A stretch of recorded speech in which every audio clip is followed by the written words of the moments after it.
In early 2020, the world has been shocked by the emerging of a new type of coronavirus, SARS-CoV-2, that is coronavirus disease 2019, COVID-19, that was firstly discovered in Wuhan, China.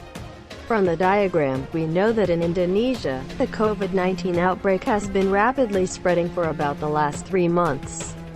The increasing cases push the government to make a physical distancing policy and limit Indonesian people's activities in most sectors, including education. Education must go on. Through 3 circular letters of Minister of Education and Culture No. 2-4, 2028, the learning process has not been conducted at school, whereas it is conducted at each student's home, which most learnings are processed online. The teachers don't compulsory finish all curricula, including canceling national exams. Online, distance learning is carried out to provide meaningful learning experiences for students, without being burdened with the demands of completing all curriculum achievements for grading graduation. This shift in education from traditional classroom learning to computer-based learning might be one of the largest educational experiments to date. Normally, implementing a new idea needs a lot of effort, and involves society elites to break conservative traditions. The era of 4.0 has been known before the COVID-19 outbreak. The online class has been introduced for a long time. However, it has massively been applied when COVID-19 becomes a pandemic. In a short time, the study from home (SFH) successfully changes how people perspective about the notions of education in advanced ways. This diagram below shows that less than 40% of Indonesia's population are internet users and only 3% regularly get fast broadband internet access. Though broadband internet access is an important element in online learning because learning methods use audio-visual methods that require large connection capacity. The main obstacle experienced by students in the implementation of online, distance learning amid COVID-19 is internet signals that are not supportive. Meanwhile, from diagram 4, it shows that only about 28% of respondents said their children learn by using online media while studying from home (SFH). For students who study online, all students get assignments that must be completed, which is 87% of students benefit from the delivery of material by the teacher. However, only 65% of students get the opportunity to question and answer sessions between students and teachers. Thus, online learning mostly likes online assignments rather than online education. Online learning would be effective if students' parents provide guidance and support to their children while SFH. At home, there are many teachers, and in every part of the home is the teacher. Related to the role of parents in SFH, the diagram shows that the mother group provides more time, 2 to 3 hours per day, than the father, less than 1 hour, in accompanying children to learn from home. Thus, the role of mothers is affected by how far their children can productively participate in online learning. However, some people worry that the quality of education will decrease because of this new mode of learning. Face-to-face interaction is the most reliable medium in reducing the ambiguity of message delivery, while digital media has limitations in giving non-verbal cues and the speed of feedback that can interfere with communication during learning. Moreover, there are some skills lessons that cannot be taught online and only through face-to-face. Furthermore, changing face-to-face methods in the classroom to be mediated via laptop screens requires adaptation and change. Both teachers and students who do not have digital skills and knowledge of adequate technological characteristics will nearly so that they cannot achieve the stated learning goals. In the last few years, in line with the ongoing process of long-distance teaching and learning, several schools experiencing difficulties, both technical difficulties and non-technical difficulties. Furthermore, if we only depend on online learning that focuses on material delivery, there are no guarantees that students will get character building. Character education is not merely to teach what is right and what is wrong to the child, but more than that, character education inculcates the habituation of the good that students understand. able to feel and want to do good. Thus, it is important that parents become teachers and must have the characters in order to train their children in character development.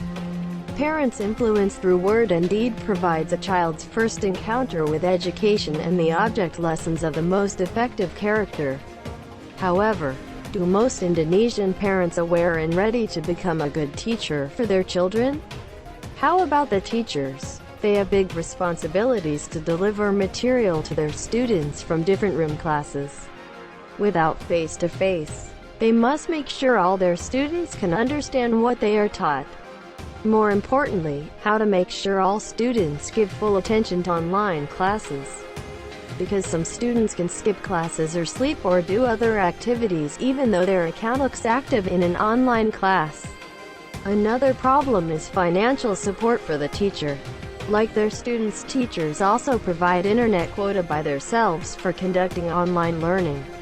Furthermore, the absence of teaching and learning processes in schools, directly and indirectly, reduce the income of private and honorary teachers, including non-permanent teachers, each of which numbered nearly 1 million.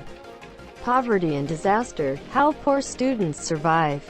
It is very interesting to look at a letter written by Alfieda Solaha, a 5th elementary student from Pamekasan, sending to Nadiem Makarim, Minister of Education and Culture. Since there was a coronavirus, I couldn't go to school anymore.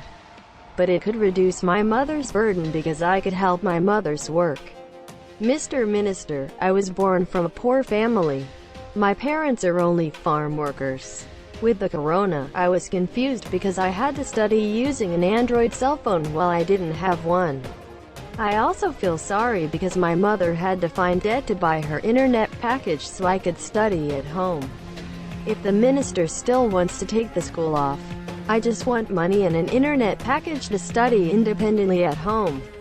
Even though I am only a child of a farm laborer, I am still enthusiastic about studying and graduating from this school. There is an imbalance in access to learning media amid the COVID-19 outbreak, which is deeper between children from economically able and disadvantaged families. It looks a disaster widen the social gap between the poor and rich. Poor people who lack resources in the beginning become more devastated after disaster outbreak. Students who have more financial abilities can explore with the internet and its applications so that they are adapted to and can quickly adapt, while students who have economic limitations will be left behind. Both diagrams show that children who study using online media on average have parents who work as government employees 39% and entrepreneurs 26%. As well as a minimum educational background of S1 34% and high school 43%. On the other hand, most children who were not given assignments by schools came from those whose parents worked as farmers 47% and had elementary school education 47%. This means that more children from vulnerable groups do not learn than children from economically capable families.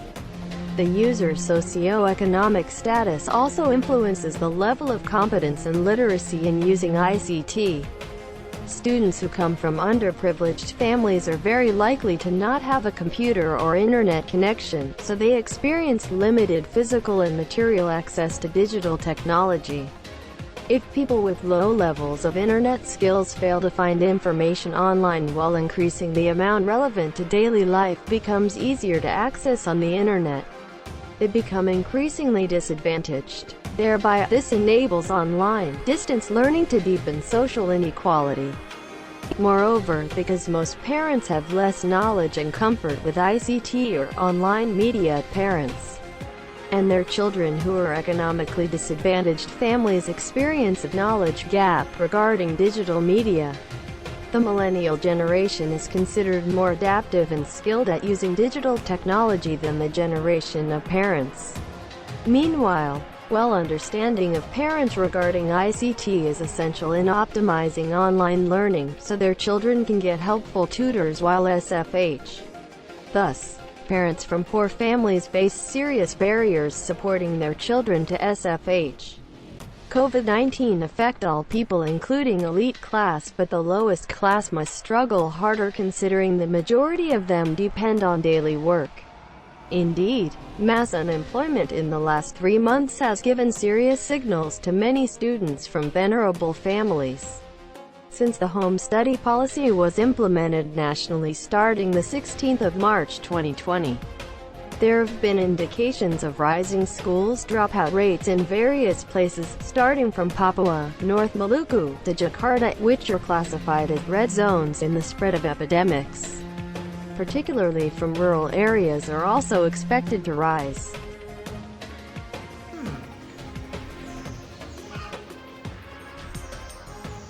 New normal in education. Most students, parents, and teachers agree that a new normal policy will be implemented. Despite having different reasons, the similar reason that the dominant is too much internet quota has been spent. 26% of teachers, 44% of students, and 24% of parents. However, if the new normal policy has been implemented at school, there will be many preparations that must be made. Besides infrastructure adjustments, there must be new rules of conduct that are clear and realistic to implement in all areas, including in remote areas. Meanwhile, most campers are going to conduct online learning until the end of this year. How about the tuition? There will be a reduction in operational costs in school or campus because most facilities will not be used. It should be reduced as a substitute for internet quota that must be provided by students. Meanwhile, the tuition reduction policy is only for students whose families have decreased economically due to COVID-19 or vulnerable families, for instance in UGM. It should be not only for poor people, but it should be for all students because they practically will not use most facilities at the campus. Moreover, BOSS, UKT, and BOP, which are essentially provided to pay operational costs, are counted by each student, not only poor students. There are several recommendations to shape the current policies regarding COVID-19, particularly in education. For instance, first, improve the quality of distance learning, such as increase material delivery sessions not limited to assignments, provide additional training for teachers on technology mastery, and provide more equitable internet access. Second, in the next new normal condition, the school and universities should design a plan so that along with studying their regular course, students also get to participate in some fun-loving activities so that they wholeheartedly continue to have an interest in the online lectures. Third, the government needs to reallocate training funds of Rp 5.6 trillion for 5.6 million workers and workers estimated to be affected by the economic crisis due to the COVID-19 outbreak into direct assistance, so it can be used to fulfill daily needs such as supporting their children's online classes. Social protection schemes need to be expanded to cover all vulnerable groups that generally excluded from these schemes.